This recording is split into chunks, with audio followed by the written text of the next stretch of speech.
చేతులు చాపు దగ్గర చెప్తా హల్లెలూయా. రెండు చేతులు చాపు దగ్గర చెప్తా హల్లెలూయా. దేవునికి స్తోత్రం. దేవుడు మనల్ని ఎందుకు పిలుచుకున్నాడు? ఆయన మనల్ని పిలుచుకున్నటువంటి ఉద్దేశం ఏమిటి?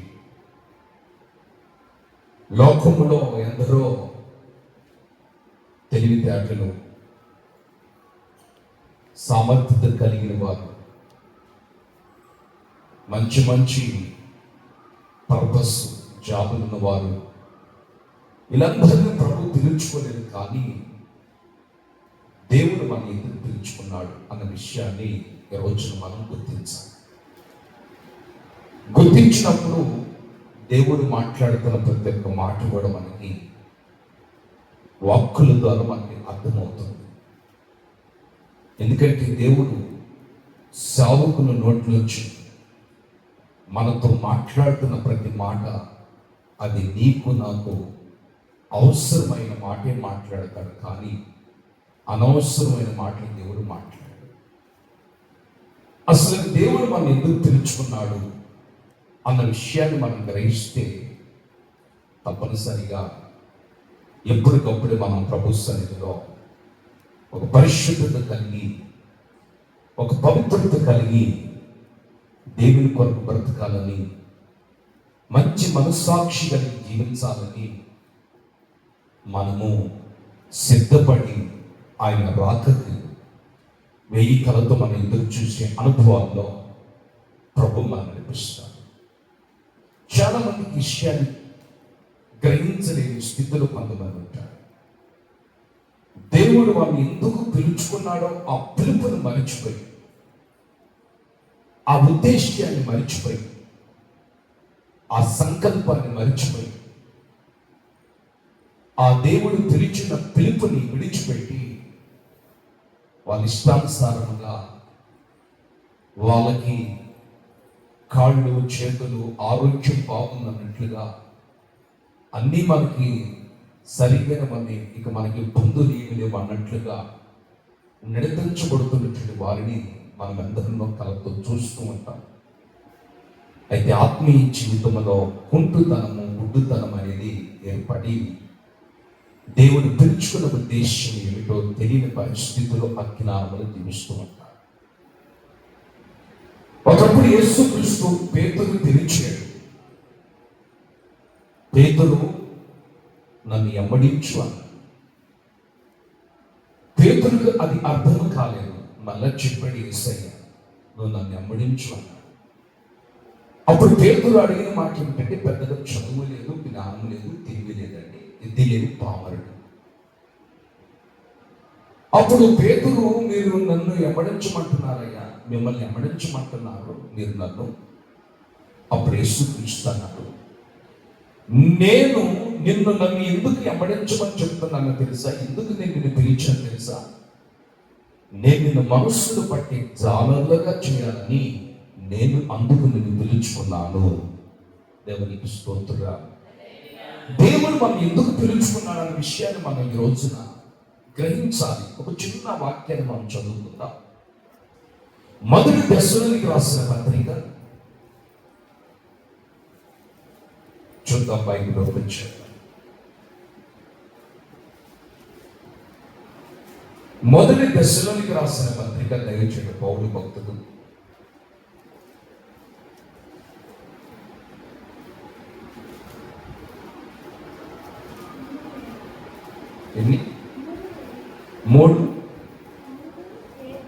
మూడవ అధ్యాయం 4. చూడండి, మొదటి దశలోనికి రాసిన పత్రిక మొదటి దశలోనికి రాసిన పత్రిక 4వ అధ్యాయము 5వ వచనం.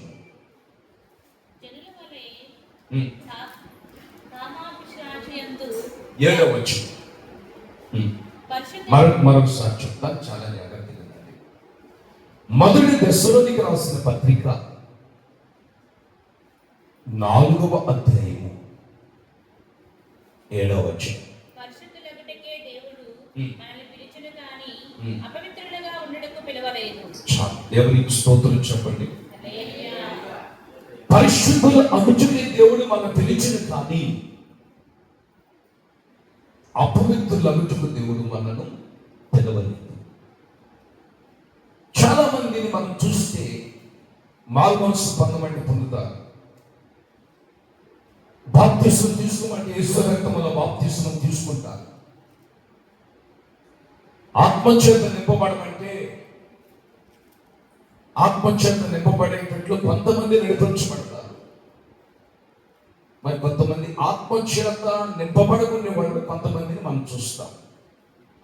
రెండు గుంపుల వారిని మనం చూస్తాం.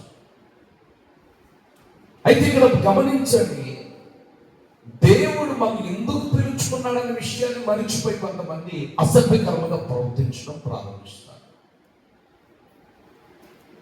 ఏలిని దేవుడు పిలుచుకున్నాడు సేవ చేయమని. అయితే ఏలి సేవకుడు గొప్ప సేవ జరిపిస్తున్నారు. తనకి ఇద్దరు కుమారులు ఉన్నారు. ఇద్దరు కుమారులు దేవుని మందిరంలో అసభ్యకరంగా ప్రవర్తిస్తూ వాళ్ళకి ఇష్టానుసారమైన జీవితం చేస్తూ లోకానుసారమైనటువంటి జీవితానికి అలవాటు అయిపోయి పాపానికి అక్రమ క్రియలకు అలవాటు అయిపోయినారు. అలవాటు అయిపోయినప్పుడు ఏ పాస్టర్ గారు వాళ్ళకి వాక్యాన్ని తెలియజెప్పాలా లేదా? అయ్యే మీరు నా కుమారుడు కావచ్చు, దేవుడు నన్ను పిలుచుకున్నాడు సేవ కొరకు. పిలిచినటువంటి దేవునిని పిలుచుకున్న ఉద్దేశం దేవునికి నా పట్ల ఎంత ఉందయ్యా, నా పట్ల నన్ను పిలుచుకున్న దేవునికి ఎంత ఉద్దేశం ఉంటే మరి మీరు నా గర్భం నుంచి నుంచినటువంటి మీరు ఎలా ఉండాలి? నా కుమారుడు కదా, నా రక్తాన్ని పంచుకొని మీరు పుట్టినట్టు. మన దేవుని ఇంట్లో ఉన్నాం, దేవుని కానుకలు తింటున్నాం, దేవుని ఇంట్లో ఉంటున్నాం, దేవుని సొమ్మును మనం అనుభవిస్తున్నాం, దేవుని ఇంట్లో ఉంటున్నాం, దేవుని సేవ నడిపించబడుతున్నాం అని ఏమాత్రము ఏలి తన కుమారులకు బుద్ధి చెప్పినట్లు కానీ వాక్యాన్ని హెచ్చరించినట్లు కానీ బైబిల్లో రాయబడలేదు. ఆమేన్. హల్లెలూయా. ఈ మాటలో పరిశుద్ధ ఆత్మదేవుడు ఇక్కడ దేవుడు మనం ఎందుకు పిలుచుకున్నాడు, నేను స్వస్థపరుస్తాడు అది పెద్ద లెక్కేం కాదు దేవునికి. నీకు మంచి జాబ్ ఇస్తాడు, క్షణాలు అది పెద్ద లెక్కేం కాదు దేవునికి. ఆయన ఆజ్ఞాపిస్తే నీకు జాబ్ వచ్చేస్తాడు. నీకు మంచి ఆరోగ్యం ఇవ్వడానికి పెద్ద లెక్కేం కాదు, నేను ఆశీర్వదించడానికి పెద్ద లెక్కేం కాదు. నీకు పెద్ద 10 సెంట్లు స్థలం ఇచ్చి 4-5 అపార్ట్మెంట్లు కట్టేయడానికి పెద్ద లెక్కేం కాదు. నీ వంటి ఉన్న బంగారం ఇవ్వడానికి పెద్ద లెక్కేం కాదు. ప్రభువు తలుచుకుంటే ఏదైనా చేస్తాడు, ఆలోచించండి. అది పెద్ద లెక్కేం కాదు ప్రభువుకి. నువ్వు అనుకున్న కార్యం నీ జీవితంలో జరిగించిన పెద్ద విశేషమేం కాదు. ఇక్కడ వాక్యం సెలవిస్తున్న అసలు దేవుడు ఎందుకు మనం పిలుచుకున్నాడు, పిలుచుకున్న ఉద్దేశం ఏమిటి అని మనం గ్రహించాలండి. దేవుడు మనం ఇక్కడికి ఎందుకు పిలుచుకున్నాడంటే అపవిత్రులకు నేను మిమ్మల్ని పిలవలేదు కానీ మీరు పరిశుద్ధులకు నేను మిమ్మల్ని పిలిచి ఉన్నాను. చేతులు చాపు గట్టిగా చెప్పు, 2 చేతులు చాపు పెద్దగా చెప్పు. హల్లెలూయా. దేవుడు మనం ఎందుకు పిలుచుకున్నాడంటే పరిశుద్ధముగా జీవించుటకు, ఒక పరిశుద్ధమైన జీవితము చేయుటకు, ఒక విశ్వాస జీవితము చేయుటకు, ఒక భక్తి కలిగిన జీవితము చేయుటకు, ఒక నీతి కలిగిన జీవితము చేయుటకు యేసయ్య మనను ఏరి కోరి లోకముల నుంచి దేవుడు మన ప్రత్యేకపరుచుకొని ఉన్నతమైన కృపతో ప్రభు పిలుచుకున్నాడు. దేవునికి స్తోత్రం. హల్లెలూయా. మీరు గమనించండి, మీకు బంధువులు ఉంటారు, మీకు స్నేహితులు ఉంటారు, కొంతమంది లోకములో జీవించేవారు ఉంటారు, కొంతమంది లోకంలో జీవించకుండా రక్షించబడిన వాళ్ళు ఉంటారు. మీ మీ మీ యొక్క రక్త సంబంధాలు కుటుంబ వ్యవస్థను మీరు ఒకసారి జ్ఞాపకం చేసుకుంటే ఎవరికి ఏ కుటుంబ వ్యవస్థకైనా ఇంచుమించు ఒక 100 కుటుంబాలు ఉంటాయండి. బంధువుల కుటుంబాలు కావచ్చు, కొంతమంది 200 కుటుంబాలు కూడా ఉంటాయి. బంధువులు, స్నేహితులు, రక్త సంబంధాలు, తోబుట్టువులు, అన్నదమ్ములు, వాళ్ళకి ఉన్నటువంటి పిల్లలు, వారికి ఉన్నటువంటి పిల్లలు, వారికి ఉన్నటువంటి పిల్లలు, ఆ వంశం అంతా ఒక 200 కుటుంబాలుగా ఉండొచ్చండి. ఆ 200 కుటుంబాల వ్యవస్థలో ప్రభు నిన్నే పిలుచుకున్నాడు. మరి తగ్గిన 199 మంది దేవుడు ఎందుకు పిలవలేదు? ఎందుకు పిలుచుకోలేదండి దేవుడు? వాళ్ళు కూడా పిలవచ్చు కదా. దేవుని నీ పట్ల ఒక ఉద్దేశం ఉంది. ఏమిటి దేవుని మన ఉద్దేశం? నిన్ను పవిత్రముగా చెయ్యాలని, ఆమేన్. ఒక పరిశుద్ధమైన జీవితం చేయాలని, ఒక పరిశుద్ధమైన బ్రతుకు నీలో పుట్టాలని దేవుడు అందుకు మనల్ని పిలుచుకున్నాడు. కానీ అపవిత్రులకు యేసయ్య మనల్ని పిలవలేదు. దేవునికి స్తోత్రం. దేవుడు పిలిచిన పిలుపుని చాలా మంది గ్రహించలేరు. దేవుడు నన్ను పిలిచాడే, ఈ పిలుపులో ఉన్నటువంటి విశేషం ఏమిటి? పరిశుద్ధంగా బ్రతుకుదాం, గుట్టుగా మర్యాదగా దైవం భక్తి కలిగి జీవించుదాం అన్న ఆలోచన చాలా మందికి ఉండవండి. ఎందుకంటే పరిశుద్ధమైన శరీరము, పరిశుద్ధమైన రక్తముల మనం పాలి భాగస్తులుగా నడిపించబడ్డప్పుడు, పరిశుద్ధమైనటువంటి ఆ శరీరాన్ని భుజిస్తున్నప్పుడు, ఆయన రక్తాన్ని నేను పానం చేస్తున్నప్పుడు, పరిశుద్ధత ఉన్నప్పుడు మాత్రమే ఆయన శరీరము, ఆయన రక్తము నీలో క్రియ జరుగుతుంది. ఆమె చేతులు పెద్దగా హుషారుగా చెప్పు, చెప్పు హల్లెలూయా. ఇక్కడ మనం బాగా చూస్తే ఒక చిన్న మాట నేను మీకు చూపిస్తాను. ఫిలిప్పీయులకు రాసిన పత్రిక 1వ అధ్యాయం, ఫిలిప్పీయులకు రాసిన పత్రిక దైవజనుడు పౌలు 1వ అధ్యాయం 15వ వచనం. అసూయ చేతను, కలహ బుద్ధి చేతను, మరికొందరు మంచి బుద్ధి చేతను క్రీస్తును ప్రకటించుచున్నారు. ఇక్కడ రాయబడిన వాక్యం ఏమిటంటే, అసూయ బుద్ధి చేత కొందరు జీవిస్తున్నారంట. దేవుడు మన ఎందుకు పిలుచుకున్నాడు? పరిశుద్ధమైన బుద్ధి కలిగి, పరిశుద్ధమైనటువంటి జీవితం కలిగి, పరిశుద్ధముగా బ్రతకమని, నీతిగా, భయముతో, భక్తితో నిన్ను నన్ను బ్రతకమని యేసయ్య పిలుచుకుంటే, ఈ ఫిలిప్పీయులకు రాసిన సంఘంలో ఉన్నటువంటి బిడ్డల పరిస్థితి ఎలా ఉందండి? అసూయ. ఇది ఒక ఆమె చెప్తుంది, పాస్టర్ గారు క్యాన్సర్ వచ్చింది మన ఒక తల్లికి, భయంకరమైన ప్రమాదకరమైన జబ్బు. ఈ క్యాన్సర్ జబ్బు వచ్చిన వాళ్ళు గ్యారెంటీగా చనిపోతారు పాస్టర్ గారు. ఇది భయంకరమైన ప్రమాదకరమైన జబ్బు, ఎప్పుడైనా చనిపోతారు వాళ్ళు అని ఆ తల్లి చెప్పిందండి. నేను బాగా ఆలోచించాను, ఇంకా ఆ జబ్బుకు స్వస్థత లేదా? నా మనసులో ఒక ఆలోచన కలిగిన ప్రభు దగ్గర కూర్చొని నేను అడుగుతున్నా, అన్ని జబ్బులకు స్వస్థత ఉంది కదా మీ దగ్గర? మీ నోటి మాట ద్వారా స్వస్థతను కలిగించారు కదా, మీ చూపు ద్వారా స్వస్థతను కలిగించారు కదా, మీ మాట ద్వారా స్వస్థతను కలిగించారు, మీ వస్త్రపంచంలో స్వస్థత ఉంది. మరి క్యాన్సర్ అనేటువంటి ఈ జబ్బుకి, ఈ దురాత్మకి విడుదల కలిగించే స్వస్థత మీ దగ్గర ఎందుకు లేదని నేను ప్రభు అన్నాడు. క్యాన్సర్ జబ్బు ఏంటండి? చచ్చిన వారిని నేను బ్రతికించిన దేవునికి స్తోత్రంగా. హల్లెలూయా. క్యాన్సర్ జబ్బు ఎంత ప్రమాదకరమైన, అది యేసయ్యగా అదేమైపోతుందండి? ఏమైపోతుంది? ఆ జబ్బు పూర్తిగా కాల్చబడుతుంది, లయమైపోతుంది క్షణాలలో. దేవునికి స్తోత్రం. అయితే మరి మనలో కొంత జబ్బులు ఉంటాయండి. ఏంటి ఆ జబ్బులు? ఇది క్యాన్సర్ కంటే భయంకరమైన జబ్బు ఇది ఏంటిదండి? అసూయ. కొంతమంది ఏదైనా మంచి వస్తువు పనుకొచ్చుకున్నారనుకో, పక్కన ఉన్నటువంటి వాళ్ళు విశ్వాసాలను చెప్పి వాళ్ళు ఆ వస్తువును చూసినట్టు వాళ్ళ మీద అసూయ పడుతూ ఉంటారండి.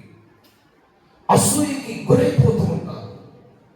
ఆ కుళ్ళుకి తట్టుకోలేక ఏమండి వాళ్ళ జీవితాలు పూర్తిగా దెబ్బ తీసుకొని నడిపించుకుంటూ ఉంటారండి. ఈ మధ్య నేను కార్ డ్రైవ్ చేస్తున్నప్పుడు ఒంగోలు నుంచి బాపట్లకి సమీపంగా వస్తున్నప్పుడు ఒక కొత్త వెహికల్ ఆటో వెళ్తా ఉందండి. ఆ ఆటో ఎంత బాగా నీకు రాశారు తెలుసండి? అప్పు చేసి కొన్నాను, అప్పు చేసి ఈ ఆటో నేను కొన్నాను, నన్ను చూసి మీరు ఏడవద్దు అని పెట్టాడు. నాకు బాగా ఆ కారు డ్రైవింగ్ చేస్తున్నప్పుడు ఆలోచించాను, ఎందుకు ఈ బ్రదర్ ఇలాంటి సెంటెన్స్ రాశాడు, ఇలాంటి వర్డ్స్ ఎందుకు రాశాడు అని నేను ఆలోచిస్తే నాకు ఆలోచన వెంటనే దానికి సమాధానం దొరికిందండి.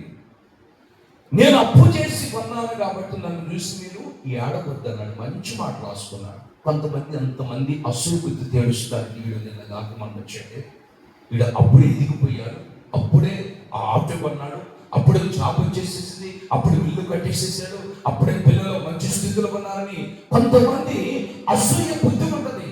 కనుక దానికి తగినట్టుగా నేను ఈ ఆటోని అప్పు చేసి కొన్నాను, నన్ను చూసి మీరు ఏడవద్దు. ఆమె అసూయ బుద్ధి. బైబిల్లో ఒక సహోదరి ఉందండి. దేవుడు ఆమె పరిశుద్ధమైన పిలుపుతో పిలుచుకున్నాడు. ఆ పిలుపుకు తగినట్లు పరిశుద్ధముగాను నీతిగాను యథార్థముగా జీవించవలసిన ఆ సహోదరి ఎలా ఉందంటే, మనం చూస్తే చదవండి, ఆదికాండం 30వ అధ్యాయం 1-2 వచనాలు. రాహేలు తాను యాకోబునకు పిల్లలు కలగపోవడం చూచి తన అక్కయ్యకు అసూయపడి యాకోబుతో నాకు గర్భఫలమునిమ్ము. ఇక్కడ ఇద్దరు అక్క చెల్లెల చరిత్ర వినాలి. రాహేలు అక్కగారి పేరేంటండి? లేయా. లేయా అంటే జబ్బు కలిగినటువంటి, జబ్బు కళ్ళతో ఉన్నటువంటి, పుస్సులు కారుతున్న కళ్ళతో ఉన్నటువంటి స్త్రీ. లేయా అంటే జబ్బు కలది. కళ్ళు తెరిస్తే పుస్సులు కారుతా ఉంటాయి, కళ్ళు మూస్తే పుస్సులు కారుతా ఉంటాయి. జబ్బు ఉన్నటువంటి మనిషి, కళ్ళకు జబ్బు. ఒక మాట చెప్తానండి. లేయవరు యాకోబుకి పెద్ద భార్య. ఈ రాహేలు యాకోబుకి చిన్న భార్య. వీళ్ళిద్దరు ఎవరండి? అక్క చెల్లి. దేవుడు, మీరు బాగా గమనించండి, లేయాని జ్ఞాపకం చేసుకొని యాకోబు ద్వేషించుండొచ్చు, ఆ రాహేలు లేయాని ద్వేషించుండొచ్చు. మనుషులందరి చేత లేయ ఏమనిపించుకుని తెలుసండి? జబ్బు కళ్ళ మనిషి, జబ్బుతో ఉన్నటువంటి మనిషి, ఈమె కళ్ళకి జబ్బు ఉంది, అందరి చేత అలాంటి రోగం ఉన్న మనిషి అని నిపించుకుంది. అయితే దేవుడు ఆమెను జ్ఞాపకం చేసుకొని రాహేలు కంటే ముందుగా లేయ గర్భాన్ని ప్రభు తెరిచాడు. చేతులు చాప గట్టిగా ఎందుకు చెప్పు, దేవునికి స్తోత్రం చెప్పు. హల్లెలూయా. దేవుడు లేయ గర్భాన్ని ప్రభు తెరిచినప్పుడు రాహేలుకు బాగా అసూయ ఎక్కువైపోయింది. ఆమె పిల్లలు పుట్టారు, నాకు పిల్లలు పుట్టలేదు. మీరు ఆలోచించండి. అక్కడికి గర్భఫలం కలిగినప్పుడు చెల్లి ఏం చేయాలండి? ఒక ఆత్మీయురాలైతే, ఒక దేవుని నమ్ముకొని రక్షించబడి బాప్తిస్మం తీసుకొని యేసు రక్తం వల్ల కడగబడినటువంటి ఒక పవిత్రురాలైతే ఏం చేయాలండి? అక్కడికి సంతానం కలిగినప్పుడు ఏం చేయాలండి? చెప్పండి. దేవుని ఎంతగానో స్తుతించాలి. స్తుతించడానికి బదులు ఇప్పుడు ఏమంటుంది? యాకోబు మీద కోపడుతుంది. తన అక్కను చూసి అసూయపడి ప్రమాదకరమైన జబ్బు ఈమెలో ఉంది. క్యాన్సర్ రాకుండా శరీరంలో ఉండదు, కానీ ఆత్మలు కొన్ని జబ్బులు ఉంటాయండి మనసులో. ఆత్మ అసూయ జబ్బు మన మనసులో ఉండకూడదు. అసూయని జబ్బు మన హృదయంలో ఉండకూడదు. అసూయ జబ్బు మనకు గుండెల్లో పనిచేయకూడదు. ఆ జబ్బు చాలా ప్రమాదకరమైనది. మీరు గమనించండి, లేయాని దేవుడు జ్ఞాపకం చేసుకొని గర్భాన్ని ప్రభు తెరిస్తే రాహేలు గర్భం తెరవబడలేదు. అసూయపడింది తన అక్క మీద. వాస్తవంగా అయితే ఎక్కువ కాలం లేయ బ్రతికింది, రాహేలు చనిపోయింది. ఆమె దీనంతటి కారణము ఏముందండి? రాహేలులో ఏముందండి? అసూయ అనే జబ్బు, క్యాన్సర్ కంటే ప్రమాదకరమైనటువంటి జబ్బు ఆమెను పట్టుకుంది. ఏ రోజైనా పశ్చాత్తాపడి, నాలో అసూయకరమైన జబ్బు ఉంది కదా, అది నేను తీసేసుకోవాలి. దేవుని పరిశుద్ధమని పిలుపుతో పిలిచాడు, పరిశుద్ధంగా జీవించమని దేవుని పిలిచాడు. రక్తముతో ప్రభు నిన్ను నన్ను కడిగి శుద్ధీకరించి నీతివంతుల లెక్కలో ప్రభు చేర్చినప్పుడు మనలో అసూయను చెప్పండి. చాలా మంది చెప్తారు, పాస్టర్ గారు అదిగో వాళ్ళ కళ్ళు మీద పడేయండి, వీళ్ళ కళ్ళు మీద పడేయండి, మేము కొనుక్కొచ్చే పక్కన వాళ్ళకి యమాయసన పడతారండి, యమ కుళ్ళుకుంటారండి, యమ సొలుగుకుంటారండి. మాకు అదేనండి వాళ్ళ యొక్క ఏడుపులు వాళ్ళ మీదకు జరుగుతుంది. వాళ్ళు ప్రార్థన అని చెప్తున్నారు, ఆరాధన అని చెప్తున్నారు, వాక్యం అని చెప్తున్నారు. ఇలాంటి స్వభావాలు ఉంది అని నన్ను ఎందరో నిలదీసి అడిగిన రోజులు ఎన్నో ఉన్నాయి. దేవునికి స్తోత్రుడా. గలగలు చెప్పాలి. హల్లెలూయా. అసూయను చెప్పు, అది మనలో వండుకుంటే ప్రమాదకరమైన వ్యాధి కలిగింది. రాహేలులో అసూయను చెప్పు ఉంది కాబట్టి ఆమె తొందరగా చచ్చిపోయింది. ఎక్కువ కాలం బ్రతకలేకపోయింది. అక్క కొన్ని సంవత్సరాలు బ్రతకగలిగింది. ఆమె మరి ఈ రోజున దేవుడు మనం పిలిచిన పిలిపి అపవిత్రులకు దేవుడు మనం పిలవలేదు కదా. పరిశుద్ధంగా బ్రతకమని ప్రభు చెప్తున్నాడు, పరిశుద్ధంగా జీవించమని ప్రభు చెప్తున్నాడు, యథార్థంగా బ్రతకమని ప్రభు చెప్తున్నాడు. మరి ఈ రోజున మన నీతి, పవిత్రత, పరిశుద్ధత మన జీవితంలో ఉందా? ఏమండి, పరిశుద్ధంగా మనం జీవిస్తున్నామా? అది మనకు అవసరం అండి. ఎందుకంటే ప్రభు యొక్క రక్త మాంసాలలో నువ్వు నేను పాలు పొందుతున్నప్పుడు ఆ యొక్క రక్త మాంసాల గురించి నువ్వు పరీక్షించుకొని ఆ బల్లకి అర్హులువో అర్హురాలు కాదో, యోగ్యులువో యోగ్యత లేని దానివో నిన్ను నువ్వు పరీక్షించుకోవాలి. బ్లడ్ టెస్ట్ ఏ విధంగా పరీక్ష చేయించుకుంటావో మన మనస్సును, మన అంతరంగాన్ని పరీక్షించుకోవాలి. కొరింథీయులకు రాసిన పత్రిక దైవజనుడైన పౌలు రాత్రి చదివారు కదా, మొదటి కొరింథీయులకు రాసిన పత్రిక అనుకుంటా 10వ అధ్యాయం 11వ అధ్యాయం.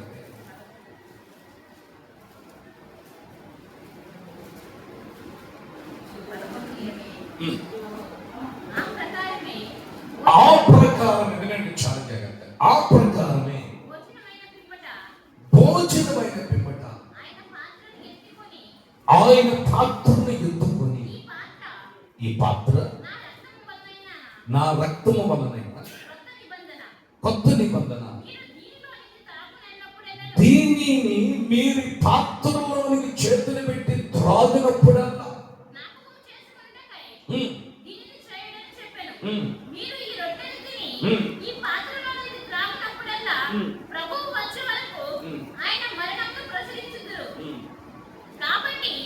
ఎవడు అయోగ్యముగా ప్రభు యొక్క రొట్టెను తినెనో లేక ఆయన పాత్రలోనిది త్రాగునో వాడు ప్రభు యొక్క శరీరమును గూర్చియు రక్తమును గూర్చియు అపరాధి అగును. కాబట్టి ప్రతి మనుషుడు తన్ను తాను పరీక్షించుకొనును. ప్రతి మనిషి, బాప్తిజం తీసుకున్న ప్రతి మనిషి, పరిశుద్ధాత్మ పొందిన ప్రతి మనిషి మళ్ళా మనం పరీక్షించుకోవాలి. ఈ రక్త మాసాల నేను పాలు పొందుటకు యోగ్యత ఉందా లేదని పరీక్షించుకోవాలి. నిన్ను పరీక్షించుకోవాలి. బ్లడ్ టెస్ట్ ఏ విధంగా మనం మన బ్లడ్ టెస్ట్ని పరీక్ష చేయించుకుంటామో, మన యొక్క ఏమండి చాలా పరీక్ష చేయించుకుంటాం. కొన్ని హార్ట్ ప్రాబ్లం వచ్చినప్పుడు గుండె పరీక్ష, తలనొప్పి వచ్చినప్పుడు స్కాన్, తల స్కాన్ పరీక్ష, చేతులు నొప్పులు వచ్చినప్పుడు నరాల పరీక్ష. ఏ విధంగా మనం పరీక్షించుకుంటామో, ఏనండి పరీక్షలు చేయించుకుంటామో, మన మనస్సుని, మన ఆలోచనని, మన అంతరంగాన్ని, మన ఆత్మీయతని పరీక్షించుకోవాలి. దేవునికి స్తోత్రం. పరీక్షించుకొని ప్రభు రక్తమాసాల పాలు పొందు. ప్రభు నీకు కరుణిస్తాడు, ప్రభు నీకు ఆరోగ్యం ఇస్తాడు, ప్రభు నేనంతా చేయబట్టుకొని నడిపిస్తాడు. నా ప్రభువు నిన్ను ఆశీర్వదిస్తాడు. నా ప్రభువు నీ కోరికలు సిద్ధింపజేసి నీ ఆలోచనన్నిటినీ స్థిరపరిచి నెరవేరుస్తాడు. చేతులు చాపి గట్టిగా చెప్పు. ప్రతి వ్యక్తి మనం పరీక్షించుకోవాలి. ఈ బల్లకి నేను యోగ్యుడినా కాదా? ఈ బలిపీఠం ఎక్కాను, దీనికి అర్హత ఉంది బలిపీఠానికి. ఈ బలిపీఠంకి వాక్యం చెప్పుటకు నేను యోగ్యుడనా కాదని నన్ను నేను పరీక్షించుకోవాలి. ప్రభు బల యూటుకు నేను యోగ్యుడనా కాదని, బలిపీఠం ఎక్కుటకు వాక్యం చెప్పుటకు ఆరాధన చేయటకు నేను యోగ్యుడనా కాదని పరీక్షించుకొని నేను బలిపీఠం ఎక్కాలి. పరీక్షించుకొని ప్రభు బలలో నేను మీకు ఏమండి బల్లారాధన, రొట్టె మంచాన్ని, ద్రాక్ష రసాన్ని మీకు ఇవ్వాలండి. తీసుకునేటప్పుడు మరి మీరు ఎలా ఉండాలి? ఒక మంచి మనస్సాక్షి ఉండాలి. ఏమంటే కొంతమంది బల్లారాధన తీసుకుని జనాలకు గురైపోతారు. రక్తమసాల పాలబోతులు పొంది కొంతమంది అకస్మాత్తుగా చనిపోయిన వారు కూడా బైబిల్లో నాకు చాలా మంది నిద్రించారని చూడము. కొంతమంది ప్రభుత్వ శరీరం వివేచించలేదు.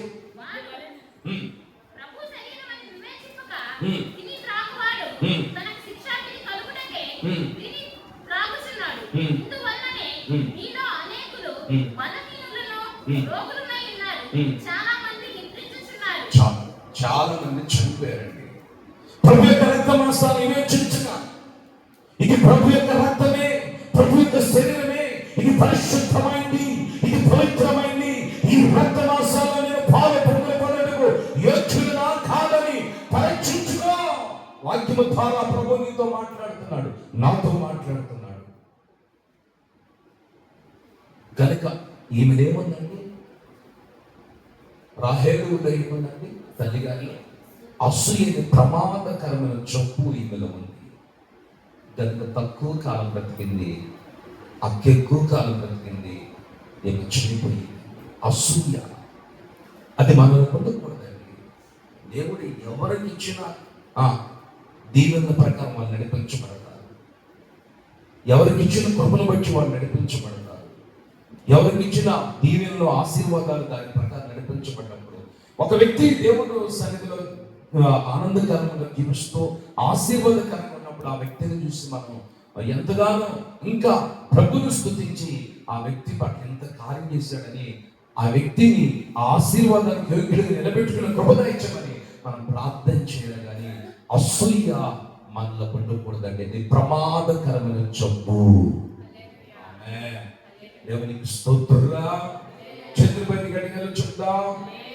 మత్తయి సువార్తమానము చూడండి 27వ అధ్యాయం 18వ చరణము. మత్తయి సువార్తమానము 27వ అధ్యాయము 18వ చరణము. కాబట్టి జనులు కూడి వచ్చినప్పుడు పిలాతు, నేనెవరిని విడుదల చేయవలెనని మీరు కోరుచున్నారు?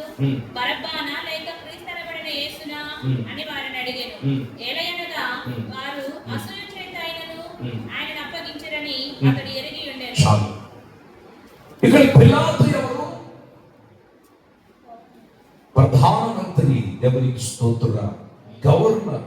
ఒక మాట చెప్పండి, అన్ని అధికారాలు కలిగినటువంటి వ్యక్తి పిలాతు. ఈ పిలాతు చేతిలో సమస్తం ఉన్నాయి. యేసుక్రీస్తుని విడిపించాలన్నా, ఆయన శిక్షా విధిని విధించాలన్నా పిలాతు చేతిలోనే ఉంది. దేవునికి స్తోత్రం. పిలాతు అడిగాడు, నువ్వు యూదులకు రాజువేనా అని యేసయ్యని అడిగాడు. అప్పుడు యేసుక్రీస్తు అన్నాడు, మీరు అన్నట్టు నేను యూదులకు రాజుని అన్నాడు. అప్పుడు యూదులు, అక్కడ ఉన్నటువంటి పెద్దలు, సమాజపు మందిరపు అధికారులు ఏమన్నా తెలుసండి, యేసుక్రీస్తు మీద అసూయపడి ఆమె నీతిమంతుడైనటువంటి యేసుక్రీస్తునేమో సిలువేయమన్నారు. చూడండి,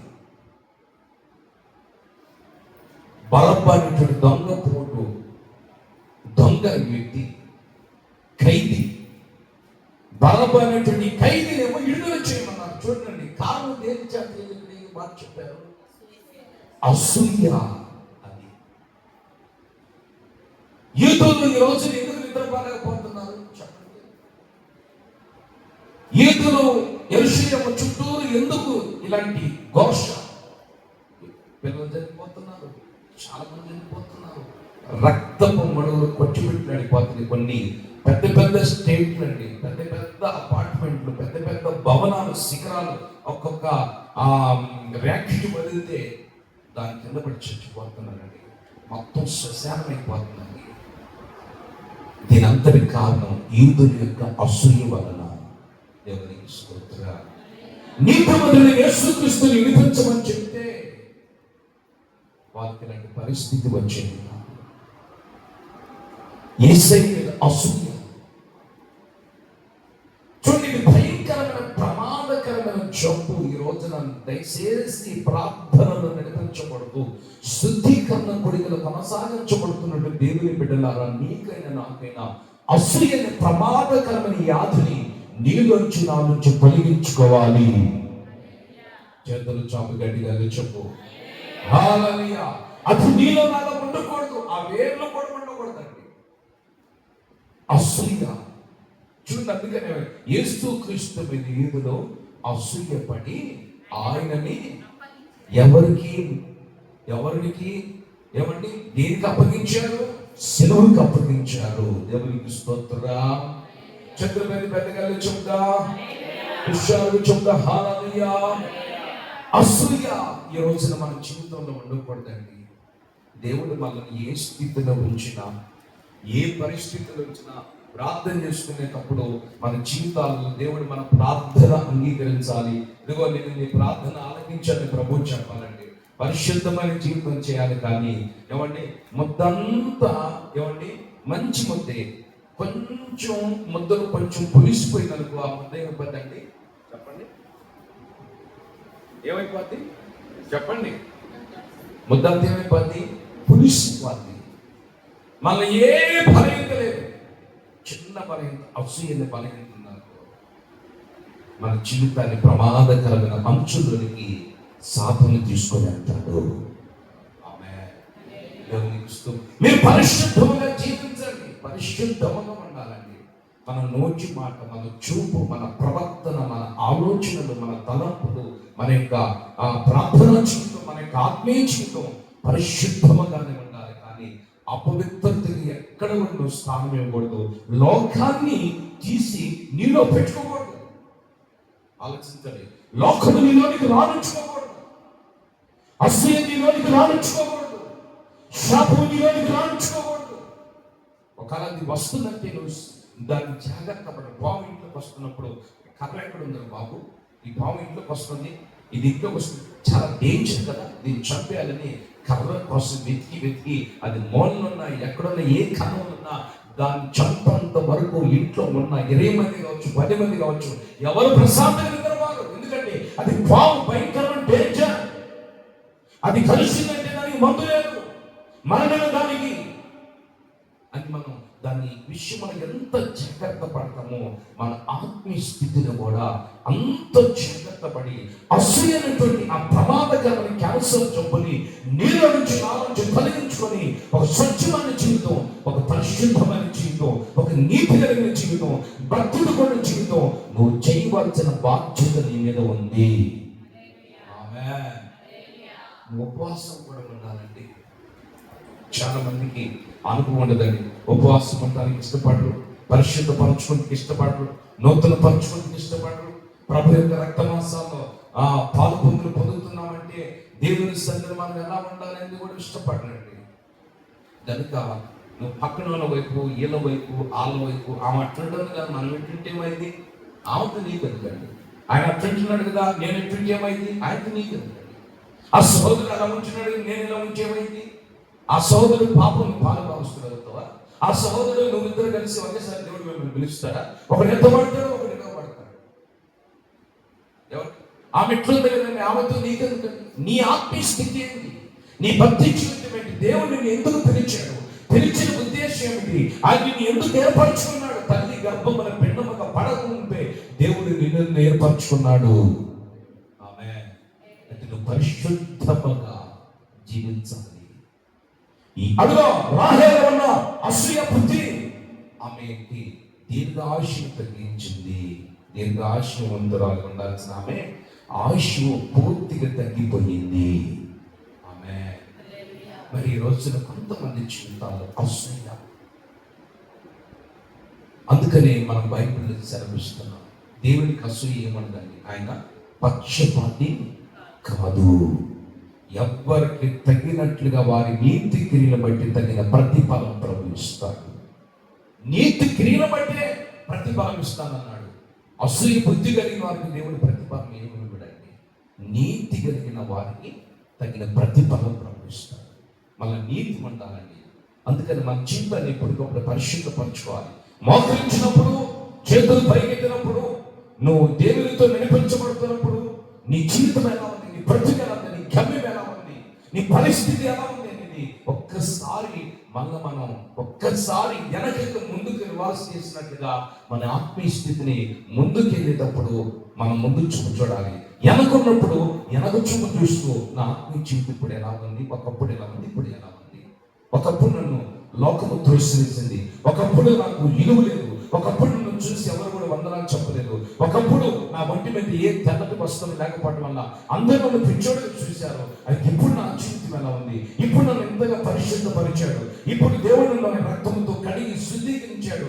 ఒక పరిశుద్ధమైన జీవితం నేను చేయాలి. ఆమేన్. అది నీలో కలగాలి. యెషయా గ్రంథం ఇద్దరు అక్క చెల్లెలను చూపిస్తాను. ఆ ఇద్దరు అక్క చెల్లెల గురించి ఏమని చదువుతాం. యెషయా గ్రంథం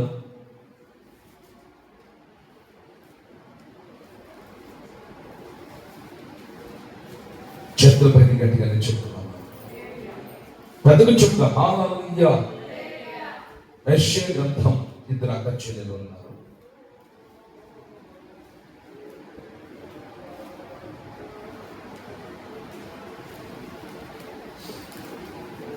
చూడండి,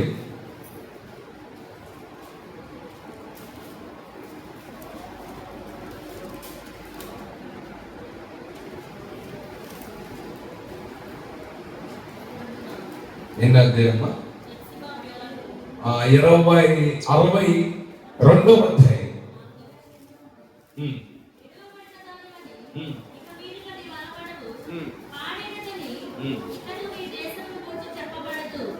ఇప్పుడు ఎప్షీబా అంటే కింద పుట్టినోట్లు ఏముంది, కింద పుట్టినోట్లు ఏముంది, చిన్న పదాలు ఏమని, ఇష్టురాలు. ఎప్షీబా అంటే ఇష్టురాలు, దేవునికి ఇష్టమైన జీవితము కలిగిన యవనస్తురాలు. వాళ్ళ అక్కగారి పేరేమన్నా, వాళ్ళ చెల్లి పేరేమన్నా, ఎప్షీబా యొక్క అక్క పేరు ఏంటండి, బ్యూలా. అంటే పుట్టినోట్లు పతివ్రత. అక్కలేం కనిపిస్తుంది, దేవునికి ఇష్టమైన జీవితం కనిపిస్తుంది. ఎప్షీబా యొక్క చెల్లెల జీవితం బ్యూలా. బ్యూలా అంటే ఏమిటి, పతివ్రత. ఆమేన్. ఈ రోజున మన దైవంగా జీవితంలో వాళ్ళు పవిత్రంగా ఉన్నారండి. ఆ పతివ్రత అంటే ఆమెకు లేదులండి, మనం కూడా ఉంటే బాగుంటుంది అనుకుంటే ఎంతమంది లేరండి. ఆయన పతివ్రత ఏంటండి వాళ్ళు చెప్పేవాళ్ళు చేసేది ఒకటి అని వాళ్ళు ఎంతమంది లేరండి. అదే నేను మీ దేవుడు నీతో నాతో చెప్తున్నాడు. లోకం వైపు చూస్తున్నటువంటి పేతురు నీళ్ళ మనకు సాగిపోయాడు. లోకం వైపు చూస్తున్నటువంటి లోతు భారీ పుస్తమం అయిపోయింది. నాగుడి మీద చేయి పెట్టి వెనక చూసి ప్రతి ఒక్కడ పరలోక రాజ్యానికి వెళ్ళలేడు. నీ జీవితాన్ని పరీక్షించుకో, నువ్వు ప్రతివర్తగా మార్చబడాలి. ప్రభు వారి పళ్ళల్లో పాలు పొందినప్పుడు ఒక పరిశుద్ధమైన జీవితం నేను ప్రతి భర్త తనము కనిపించాలి. వికాసైన జీవితం నీలో చేయాలి. పరిశుద్ధత. నీకు డబ్బు ఉండొచ్చు, డబ్బు లేకపోవచ్చు. ఇప్పుడు నీకు ఆరోగ్యం ఉండొచ్చు, ఆరోగ్యం లేకపోవచ్చు. నీ జీవితంలో ఏ స్థితిలో ఉన్నా, ఏ పరిస్థితిలో ఉన్నా, ప్రతివ్రత జీవితం నీలో కొనసాగించబడాలి. 5గురితో కాపరి చేసినటువంటి అక్రమ సంబంధం పెట్టుకున్న ఎవరినామే, ఎవరండి, సమరయ స్త్రీ. దేవునికి స్తోత్రం. యేసయ్యను నమ్ముకున్న తర్వాత ప్రతివ్రత జీవితం చేసింది. ఆమె చెప్ప గట్టిగా హల్లెలూయా. ఆమెలో ప్రతివ్రత తనము కనిపిస్తుంది. ఒక పరిశుద్ధతకి నాంది పలికింది. యేసుక్రీస్తు ఎలాంటి వాడు చూపించింది, క్రియలో చూపించింది. అర్థమవుతుందండి. మాటల్లో చూపించాల్సింది మన ప్రవర్తనలో, మన క్రియలో, మన ఆలోచనలో యేసుని చూపించే వ్యక్తులుగా మనం ఉండాలండి. పక్కన వాళ్ళ గురించి, వీళ్ళ గురించి, వాళ్ళ గురించి ఆలోచన చేసుకోవాల్సిన అవసరం లేదు. ఎందుకంటే వాళ్ళ గురించి ఆలోచించవలసింది నీ గురించి ఆలోచించాలా, నా గురించి ఆలోచించాల్సింది అది దేవుని పని. ఆమె నిన్ను గురించి నువ్వు ఆలోచన చేసుకోవాలి. దేవునికి స్తోత్రం. కనుక ప్రతి ఒక్క జీవితం నీలో ఉండాలి, పవిత్రత ఉండాలి, పరిశుద్ధం ఉండాలి. దేవుని సన్నిధిలో మనం దేవుని సన్నిధికి వచ్చామంటే వాక్యం ద్వారా దేవుడు నీతో నాతో మాట్లాడుతున్నప్పుడు ఈ పదం తీసుకుంటున్నాం. ఇదిగో దీనికి నేను అర్హురాలను కానా, దీనికి నేను యోగ్యత ఉందా, నాకు యోగ్యత లేదా, నిన్ను పరీక్షించుకో. వాక్యం ద్వారా దేవుడు నీతో నాతో మాట్లాడుతున్నాం. నేను కూడా పరీక్షించుకోవాలి. ఈ వాక్యం ఇంకా బల్లారాధన ఇంటికి నాకు అర్హత ఉందో లేదా నన్ను నేను పరీక్షించుకోవాలి. ఎందుకంటే పరీక్షించుకోకపోతే మనం ఏమైపోతాం? ప్రభువుకు ప్రతి ఒక్కరు, రోమిలికి రాసిన పత్రిక, ప్రతి ఒక్కరు ప్రభువుకి లెక్క అప్పగించవలసిన సమయం ఒక దినం ఉంది. చూడండి ఆ మాట కూడా.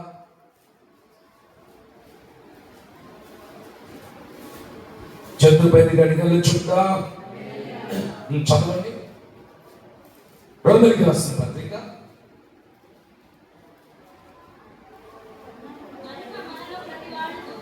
ఎన్నో అధ్యాయమ్మా?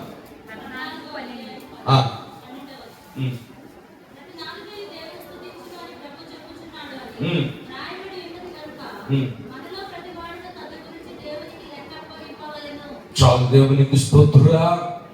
ప్రతి వ్యక్తి కూడా దేవునికి ఒక రోజు లెక్క అప్పగించాలి.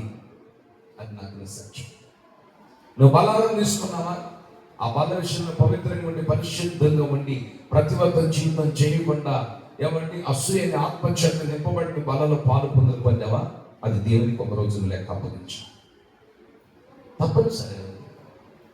వాళ్ళు ఎంత వారు నేను సేవకున్నా మాకు కఠినమైన తీర్పు ఉండదు, 200 తీర్పు ఉండదండి. అందరి సేవకులు కాకూడదని బైబిల్ రాసింది.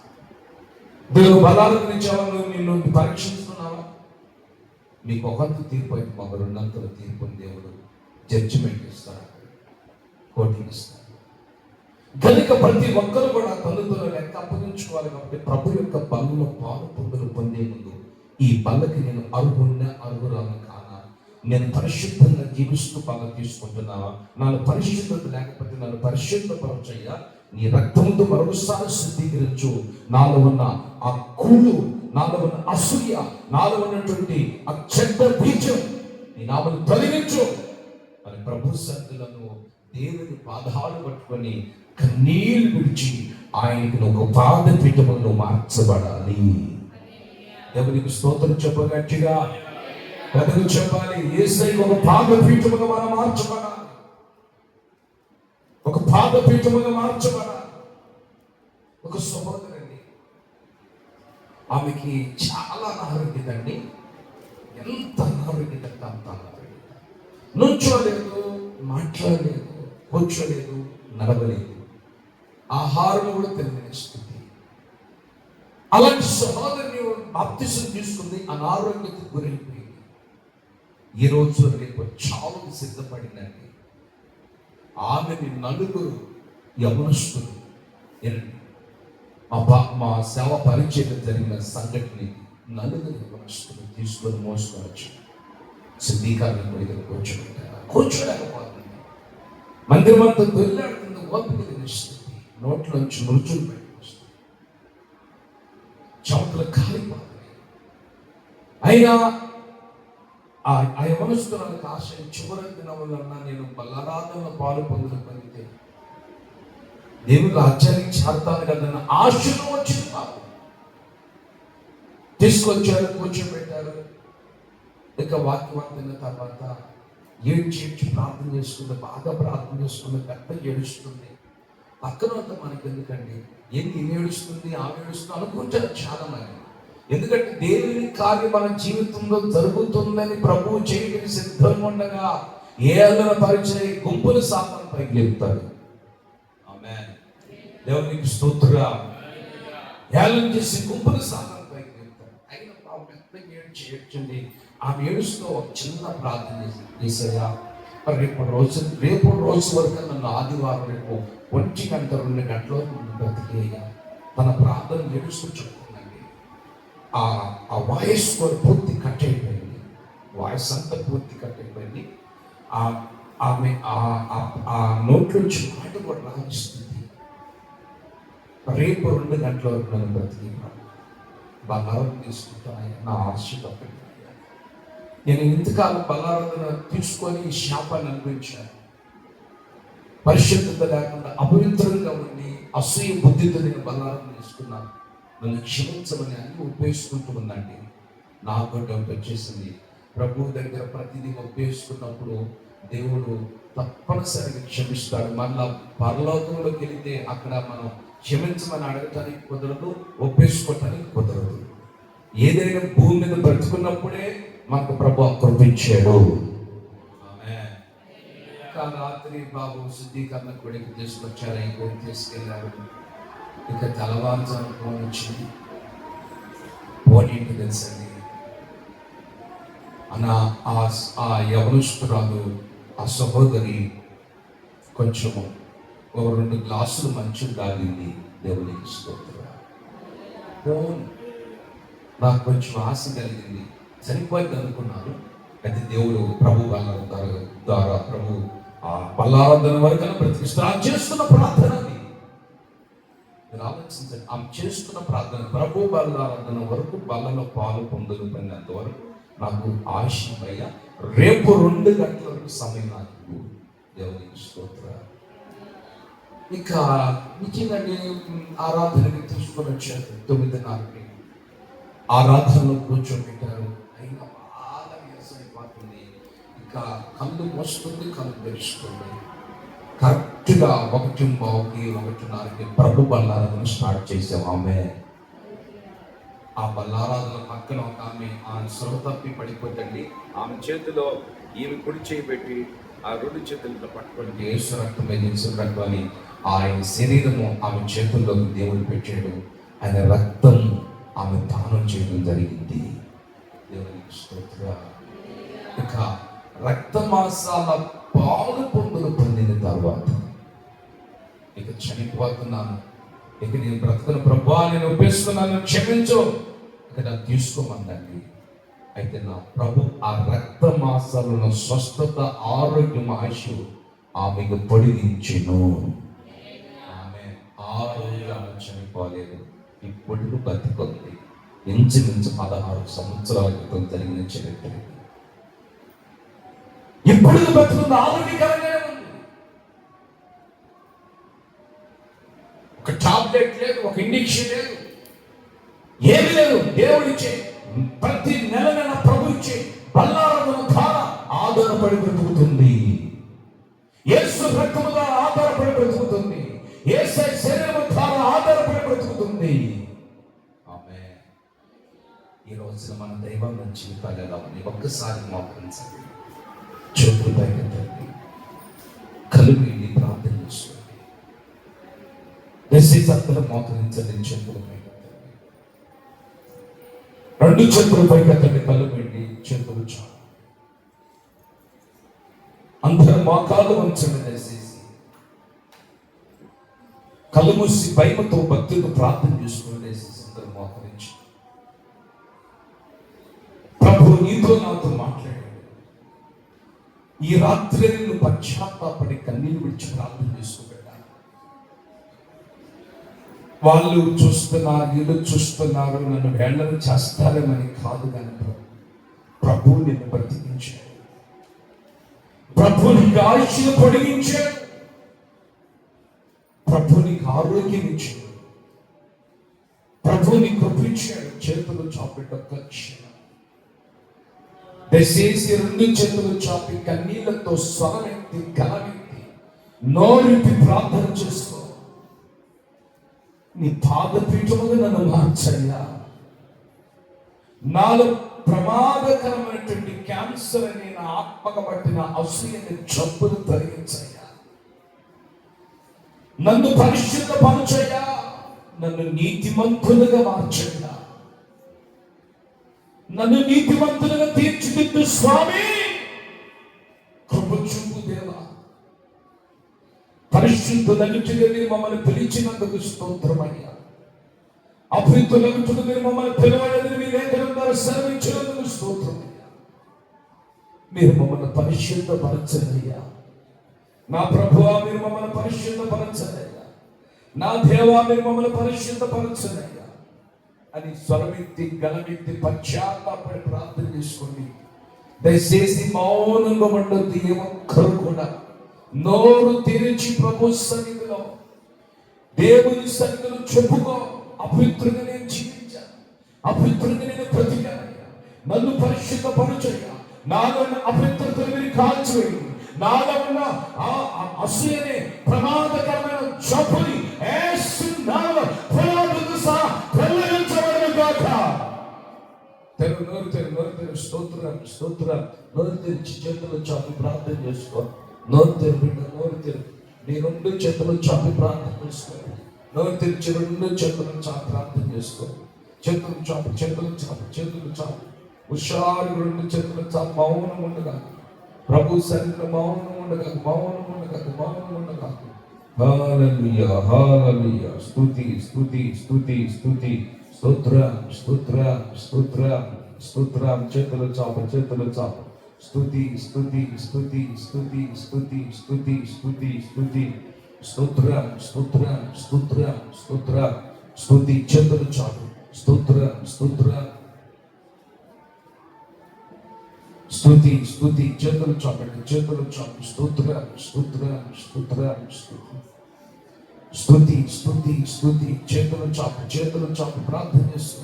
చేతులు చాపి ప్రభు సన్నిధిలో ప్రార్థన చేసుకో. నోరిపి ప్రార్థన చేసుకో. స్తోత్రం.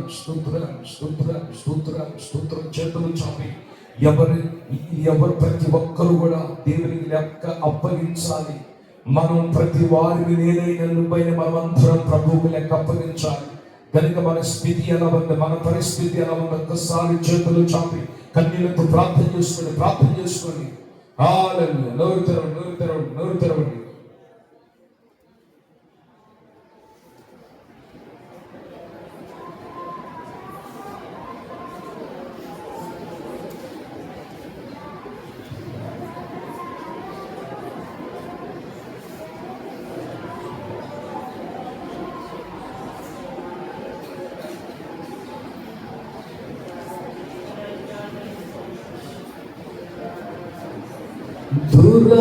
దురభిమానాలు దూరము చేసి యథార్థ జీవితం నాకనుగ్రహించు.